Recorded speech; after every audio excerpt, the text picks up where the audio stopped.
അസ്സലാമു അലൈക്കും. എല്ലാവർക്കും അസാസ് ഫുഡ് മാജിക്കിലേക്ക് സ്വാഗതം. കഴിഞ്ഞ എപ്പിസോഡിൽ പൊരിച്ച പത്തിരിക്കൊപ്പം ഉണ്ടാക്കിയ ചിക്കൻ മസാല കറിയാണ് ഇന്ന് നിങ്ങൾക്കായി കാണിക്കുന്നത്. നമുക്കിത് ചപ്പാത്തി, നെയ്ച്ചോർ, പത്തിരി ഇതിൻ്റെ ഒക്കെ കൂടെ സെർവ് ചെയ്യാം. കിഡു ടേസ്റ്റ് ആണ്. പിന്നെ നിങ്ങൾക്ക് ഈ ഒരു റെസിപ്പി ഇഷ്ടപ്പെടുകയാണെങ്കിൽ മറക്കാതെ തന്നെ എൻ്റെ ഒരു കുഞ്ഞു ചാനൽ സബ്സ്ക്രൈബ് ചെയ്യാൻ മറക്കല്ലേ. അപ്പോൾ നമുക്ക് റെസിപ്പി ഒന്ന് കണ്ടുവരാം. വെൽക്കം ബാക്ക് ടു അസാസ് ഫുഡ് മാജിക്. ആദ്യം കഴുകി വൃത്തിയാക്കി വെച്ച ചിക്കനിലേക്ക് ഇഞ്ചി, വെളുത്തുള്ളി, പച്ചമുളക് paste, 1 teaspoon Kashmiri chilli powder, മഞ്ഞൾപ്പൊടി, ആവശ്യത്തിന് ഉപ്പും ചേർത്ത് നല്ലോണം മിക്സ് ചെയ്തെടുക്കുക. നിങ്ങൾക്ക് സമയമുണ്ടെങ്കിൽ ഒരു അരമണിക്കൂർ നമ്മുടെ ഈ ചിക്കനിലേക്ക് മസാല പിടിക്കാനായി മാറ്റി വെക്കാം. ഞാനിത് ഇപ്പോൾ തന്നെ ഫ്രൈ ചെയ്യാൻ പോവുകയാണ്. അതിനായിട്ടൊരു പാനിലേക്ക് അല്പം വെണ്ണയും കുറച്ച് സൺഫ്ലവർ ഓയിലും ഒഴിച്ചു കൊടുത്തിട്ടുണ്ട്. ഇത് ചൂടായി വരുമ്പോൾ ഇതിലേക്ക് നമ്മൾ നേരത്തെ മസാല പുരട്ടി വെച്ച ചിക്കൻ കഷ്ണങ്ങൾ ഇട്ട് കൊടുക്കുക. എന്നിട്ട് ഇതിന്റെ എല്ലാ വശവും നല്ലോണം ഒന്ന് മൊരിയിച്ചെടുക്കുക. നന്നെ മൊരിയരുത്. ചിക്കൻ വേവുന്ന സമയം കൊണ്ട് നമുക്ക് ഗ്രേവി റെഡിയാക്കാം. അതിനായിട്ട് കുറച്ച് സാധനങ്ങൾ നമുക്ക് റെഡിയാക്കി വെക്കാനുണ്ട്. ഇവിടെ ഒരു ബൗൾ എടുത്തിട്ടുണ്ട്. ബൗളിലേക്ക് കാശ്മീരി മുളക് പൊടി, സാദാ മുളക് പൊടി, മല്ലിപ്പൊടി കുറച്ചധികം ചേർക്കണം കേട്ടോ. പിന്നെ ചെറിയ ജീരകം പൊടിച്ചത്, അല്പം കസൂരി മേത്തി, പിന്നെ ആവശ്യത്തിന് ഉപ്പും ചേർത്ത് വെള്ളവും ഒഴിച്ച് ഒന്ന് പേസ്റ്റ് ആക്കി എടുക്കുക. ഇതാണ് കറിയിലേക്കുള്ള മസാലയുടെ കൂട്ട്. അടുത്തതായിട്ട് ഒരു 3 ചെറിയ സവോള നൈസായിട്ട് അരിഞ്ഞെടുത്തിട്ടുണ്ട്. അതായത് നമ്മൾ ഉള്ളിവടക്കൊക്കെ അരിഞ്ഞെടുക്കുന്നത് പോലെ അത്രയും നൈസായിട്ട് അരിഞ്ഞെടുക്കണം. എന്നിട്ട് കൈ കൊണ്ട് ഇതുപോലെ ഒന്ന് നിരടിയെടുക്കുക. ഇതൊരു സൈഡിലേക്ക് മാറ്റി വെക്കുക. അടുത്തതായിട്ട് മിക്സിയുടെ ജാറിലേക്ക് 2 തക്കാളി ഇട്ട് കൊടുക്കുക. എന്നിട്ട് ഇതൊന്ന് അരച്ച് പേസ്റ്റ് ആക്കി എടുക്കുക. ഇനി നമുക്ക് കറി റെഡിയാക്കി തുടങ്ങാം. ആദ്യം കടായിലേക്ക് സൺഫ്ലവർ ഓയിൽ കുറച്ചധികം തന്നെ ഒഴിച്ചു കൊടുത്തിട്ടുണ്ട്.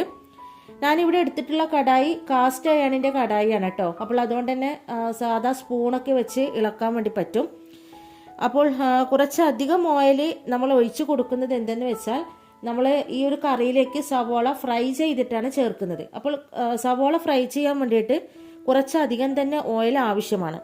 ചൂടായ എണ്ണയിലേക്ക് ഏലക്കായ, പട്ട, ഗ്രാമ്പു, ജാതിപത്രി, മുഴുവൻ കുരുമുളക്, പിന്നെ നമ്മൾ നേരത്തെ റെഡിയാക്കി വെച്ച സവോളയും ചേർത്ത് വഴറ്റുക. സവോള ബ്രൗൺ നിറമാകണം, നന്നെ കരിഞ്ഞു പോകരുത്. ചെറിയ തീയിലാക്കി വെച്ചിട്ട് വേണം സവോള വഴറ്റിയെടുക്കാൻ. സവോള ഒരു ലൈറ്റ് ബ്രൗൺ നിറമായാൽ ഇതിലേക്ക് ഇഞ്ചി, വെളുത്തുള്ളി ചതച്ചത്, പിന്നെ നമ്മൾ നേരത്തെ റെഡിയാക്കി വെച്ച മസാലയുടെ പേസ്റ്റ് ഉണ്ടല്ലോ, അതും കൂടി ചേർത്ത് നല്ലോണം മിക്സ് ചെയ്യുക. ഇതിലേക്ക് ഗ്രേവിക്ക് ആവശ്യമായ വെള്ളം കൂടി ചേർക്കുക. തിളച്ച് വരുമ്പോൾ ഇതിലേക്ക് തക്കാളി പേസ്റ്റും കൂടി ചേർക്കുക. ഒരു 5 മിനിറ്റിന് ശേഷം നമ്മൾ നേരത്തെ ഫ്രൈ ചെയ്ത് വെച്ച ചിക്കൻ കഷ്ണങ്ങളുണ്ടല്ലോ, അതും കൂടി ഒന്ന് ഇട്ട് കൊടുക്കുക. ഉപ്പൊക്കെ നോക്കിയിട്ട് കുറവുണ്ടെങ്കിൽ ഒന്ന് ഉപ്പൊക്കെ ചേർത്ത് കൊടുക്കുക. എനിക്ക് ഗ്രേവി കൂടുതൽ വേണം എന്നുള്ളത് കൊണ്ട് അല്പം വെള്ളം കൂടി ഇതിലേക്ക് ഒഴിച്ചു കൊടുത്തിട്ടുണ്ട്. ഇതാ നമ്മുടെ കറി ഇവിടെ റെഡി ആയിട്ടുണ്ട്. നമ്മൾ ചിക്കൻ കഷ്ണങ്ങളൊക്കെ നേരത്തെ ഫ്രൈ ചെയ്തെടുത്തത് കൊണ്ടും സവോളയൊക്കെ നല്ലോണം വഴറ്റിയെടുത്തത് കൊണ്ടും ഇനി പ്രത്യേകിച്ച് ഇതിൽ വേവാനും ഒന്നും തന്നെ ഇല്ല. അപ്പോൾ നമുക്ക് ഇതിലേക്ക് അല്പം മല്ലിയിലയും ഗരം മസാലയും ഒന്ന് ചേർത്ത് കൊടുക്കാം. എന്നിട്ട് ഗ്യാസ് ഓഫ് ചെയ്യാം. അങ്ങനെ നമ്മുടെ കിടുക്കാച്ചി ചിക്കൻ മസാല ഗ്രേവി ഇവിടെ റെഡി ആയിട്ടുണ്ട്. ഈ ഒരു മസാലയിൽ എണ്ണ അല്പം കൂടുതലായിരിക്കുമെങ്കിലും ടേസ്റ്റിന് ഒരു കുറവുമില്ല കേട്ടോ. കിഡു ടേസ്റ്റ് ആണ്. നമുക്കിത് സ്പെഷ്യലായിട്ട് ഗസ്റ്റ് ഒക്കെ വന്നു കഴിഞ്ഞാൽ വെറൈറ്റി ആയിട്ട് ഉണ്ടാക്കി കൊടുക്കാൻ പറ്റിയിട്ടുള്ള നല്ലൊരു അടിപൊളി ടേസ്റ്റ് ആയിട്ടുള്ള ഒരു കറിയാണ്. എല്ലാവരും ഒന്ന് ട്രൈ ചെയ്ത് നോക്കണം. പിന്നെ എണ്ണ ഇത്രക്ക് വേണ്ട എന്നുണ്ടെങ്കിൽ സവോള ഫ്രൈ ചെയ്യുന്ന സമയത്ത് ഓയിൽ കുറച്ച് ഒഴിച്ചു കൊടുത്താൽ മതി.